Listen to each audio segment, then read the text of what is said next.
Hello, ladies and gentlemen. We're going to find some zeros. We're pretty much going to put everything we've done together into these big problems where we talk about the end behavior, where the zeros are, the x-axis, and we use synthetic division and factoring, and all of it kind of comes together now. So the first thing that I'm asking you to do is verify that -7 is a zero. So we're just practicing using synthetic division here. When we do synthetic division, we're going to plug in -7, and then we put the coefficients right here. Now remember, if this is degree 4, you should have 1, 2, 3, 4, 5 terms. There's no missing degrees here. We have an x to the 4th, x to the 3rd, x squared, x to the 1st, and then x to the 0. If you have missing terms, you need to remember to put a 0 in there. Otherwise, synthetic division doesn't work. So 1, 6, -17, -78, and -56. So you bring down the 1, and now we're going to multiply these together. That's -7, and then you add. -7 plus 6, -1. Multiply, add. Multiply, add. Multiply, add.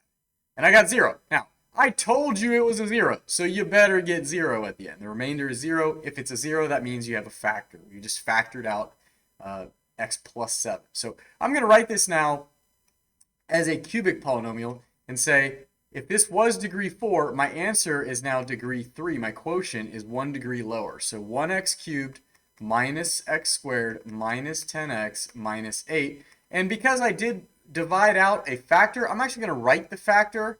If -7 is a 0, then x plus 7 is the factor. So what I've done is I have now factored this polynomial, which otherwise we haven't had a strategy to do, by synthetically dividing out the -7. Now it says, determine if -4 or if 4 is a 0 of the resulting cubic. So I'm going to do the same thing, but what I'm going to do is with the cubic. So the coefficients here are the same right here, 1, -1, -10, -8, and I'm going to plug in +4, bring down the 1, multiply, add, multiply, add, multiply, add. Oh, it is a 0. So I'm going to write it again now. These are my quadratic coefficients. So x squared plus 3x plus 2. Now I have another factor besides x plus 7, which I already factored out. If 4 is a 0, that means that x minus 4 is a factor. So now I've got this quartic degree 4 polynomial down to a quadratic times 2 linear polynomials. And it says use any method to determine the remaining zeros. Does anything multiply to 2 and add to 3? Yeah, this is factorable, so I'm going to do that. I'm going to split the middle with 2x and 1x because those multiply to 2 and add to 3, so I'm splitting the middle. X plus 2 plus 1, x plus 2. And now my factors are x plus 1, x plus 2, and then the ones that I factored out already, x plus 7 and x minus 4. And if you want to know where the zeros are, you just set each of these factors equal to 0. So -1, -2, -7, and +4. And that's all 4 zeros. This is the fundamental theorem of algebra, says that if you have a degree 4 polynomial, then there are 4 zeros. 1, 2, 3, 4. And in this case, they're all also real and they're x-intercepts. So now let's try another one. Basically, the idea is, in this problem, I gave you 2 zeros, but what if I didn't give you those? Like, what if I didn't tell you -7 was a 0? How would you bring this down to a cubic and then again to a quadratic? And that's what we use the rational zeros theorem for. So this is going to help you get started. Sometimes it can be a little tedious, but that's part of the game. So what you do is you're going to list all the factors of a sub 0. So that's all the factors of the constant term, and we're going to put those as p. And those are always in the numerator. And then we're going to find all the factors of the leading coefficient, a. We'll call those q. We'll put them in the denominator. If you're organized, this is pretty easy to keep track of. So I'm going to show you an example I think makes more sense. The factors of 3 are 1 and 3, and the factors of 5 are 1 and 5.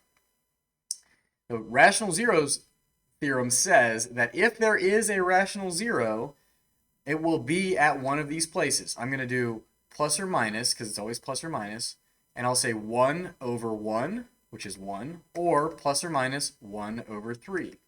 So it could be at positive 1, negative 1, positive 1/3, negative 1/3. Or if I put 5 in the numerator, 5 over 1 is 5, or 5 over 3. So plus or minus 1, plus or minus 5, plus or minus 5/3, plus or minus 1/3. If this has any zeros, it's going to be at one of those places. Any rational zeros, it's going to be at one of those places. So worst case scenario, I would have to do synthetic division 2, 4, 6, 8 times to find one to bring it down to a quadratic. Let's do the same thing here. The leading coefficient is 1. Here the factors of 10 are 1, 2, and 5. And remember, you're going to put all the combinations of these being the numerator over these the denominator, which it's only 1, so it's going to be easy. It's going to be plus or minus 1 over 1, plus or minus 2 over 1, and plus or minus 5 over 1. So if this has any rational zeros, they're at either positive 1, negative 1, positive 2, negative 2, or positive 5, negative 5. My head's in the way, sorry. There you go. Okay. Let's actually use that now. So here's what we're going to do. It says use the rational zero theorems to identify. So I will first do that. 1 and 2, and then 1, 3, and 9. So potential rational zeros are 1 over 1, 1 over 2. 3 over 1, 3 over 2. 3 over 1, 3 over 2. 9 over 1, and 9 over 2. So that's 9 or 9 over 2. So what I have to do is a bunch of synthetic division and hope that I get lucky and find one that works. So I'm going to start off with, let's just try 1. We'll just maybe go down here. We'll try 1 and see if it works. I'm testing to see if I can find a 0 so that I can make this thing a quadratic. So I'll try 1. My coefficients are 2, negative 1, negative 12, and negative 9. Bring down the 2, multiply, add, multiply, add. Wait a minute. This isn't working. I guess I get negative 11 is negative 20. Okay, so you're like, I didn't get 0. Yeah, that means if there's a remainder, that means that this is not a 0. And x minus 1 is not a factor. So it's like, well, it didn't work. You got to try again.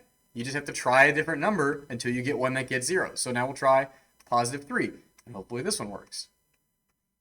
But you might be here for a while. Sometimes you do these problems and you're like, I just can't find one to get started. Well, that's part of the game, guys. So same coefficients, negative 12 and negative 9.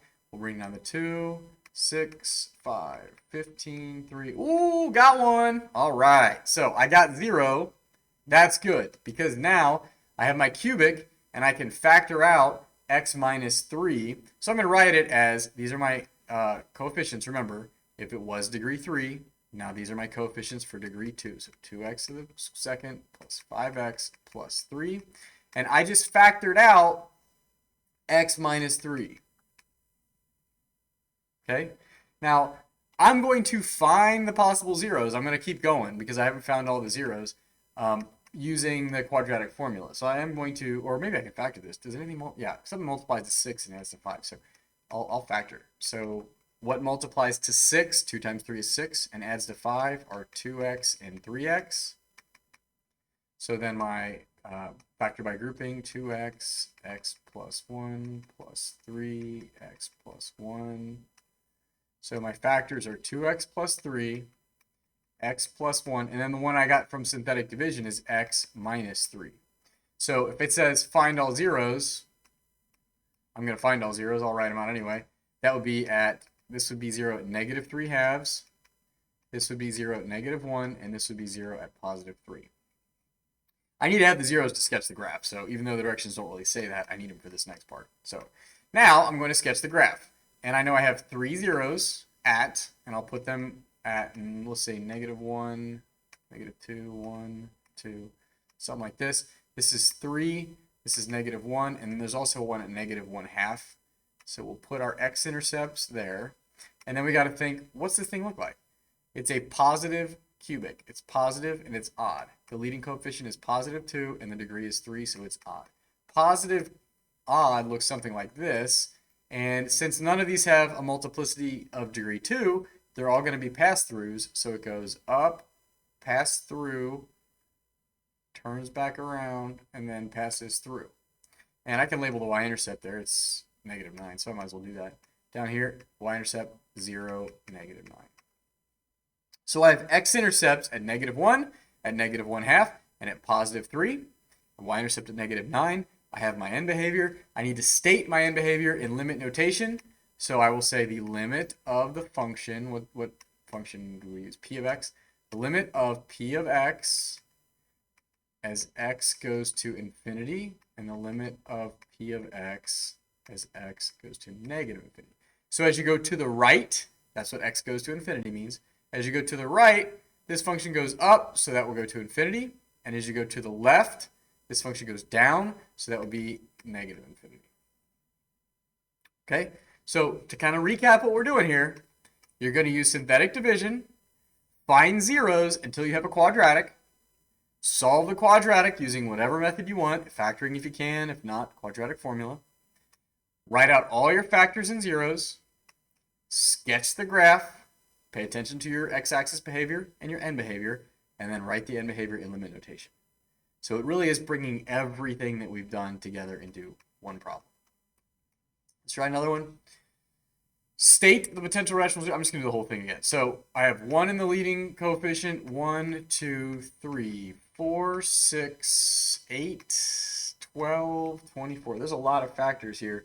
So we might be here a little while. Let's see. Can I find one that works? I don't know. I'll try. I think I'm gonna have to do a bunch, so let's try this.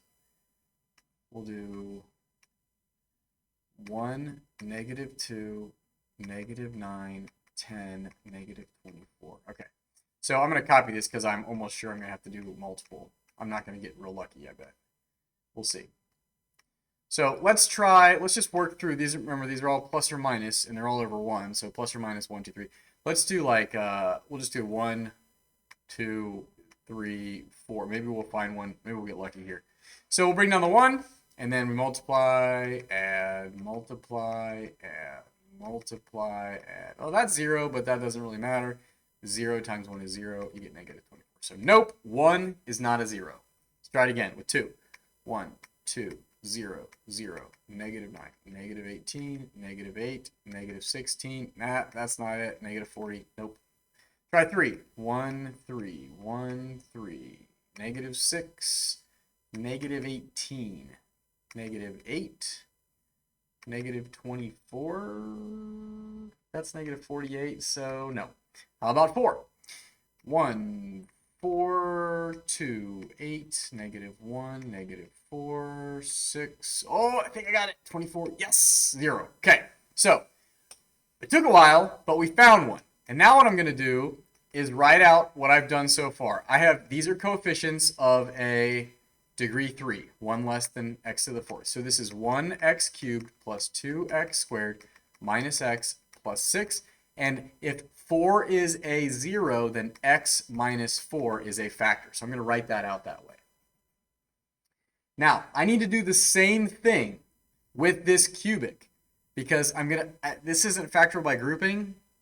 Yeah, it's not going to work. So I have to do the same thing with the cubic, but I don't need to test all of these because if you look, it's got to be 1, 2, 3, or 6. If you kind of just said, like, what if we started over and did it with this?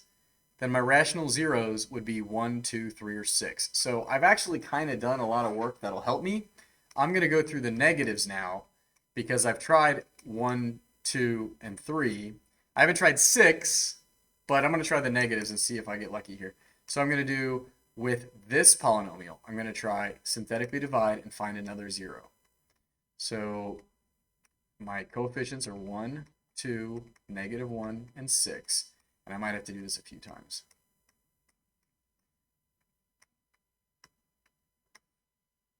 So we'll do it with the factors of 6. And I've already done 1, 2, and 3, so I'll do negative 1.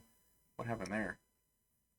Negative 1, negative 2, negative 3, and then I guess, have I done 6? I'll just do positive 6, I guess, if I get there. 1, negative 1, 1, negative 1, negative 2, 2, 8, no, try negative 2, 1, negative 2, 0, 0, negative 1, 2, 8 again? Oh, wait, that's not right. Wait, no, maybe that was right. Negative 1, 2, yeah, negative 2 times negative 1 is positive 2, so yeah, it's still doesn't help me. How about negative 3? 1, negative 3, negative 1, positive 3. 3 minus 1 is 2. Negative 3 times 2 is negative 6. Hey, we got it. All right. So that's another 0. So if negative 3 is a 0, then x plus 3 is a factor. I already knew x minus 4 was a factor. Now I have a quadratic, x squared minus x plus 2. So I have a quadratic and a linear. We're getting close, but we still have to find the zeros for these guys now. And I don't think that's factorable, which means I'm going to do the quadratic formula. So we'll do the discriminant first and see if I could factor. I don't think I could. That's 1 minus 8, so negative 7. So the discriminant's negative 7. All right, that's going to be 2 complex zeros. So when I do the quadratic formula, opposite of b, opposite of negative 1, 1 plus or minus the square root of negative 7 over 2a. 2 times 1 is 2. This is actually pretty easy. 1 plus or minus. Because 7 is prime, you can't simplify the radical, but you can bring out an I. And then you can write your answer as x equals, I'm going to distribute the 1/2. So 1/2 plus or minus I radical 7 over 2. That's 2 of my zeros. The other ones I found were negative 3. And the last one I found was at positive 4. I can see the factors right there, positive 4. So I have all 4 zeros now for my polynomial.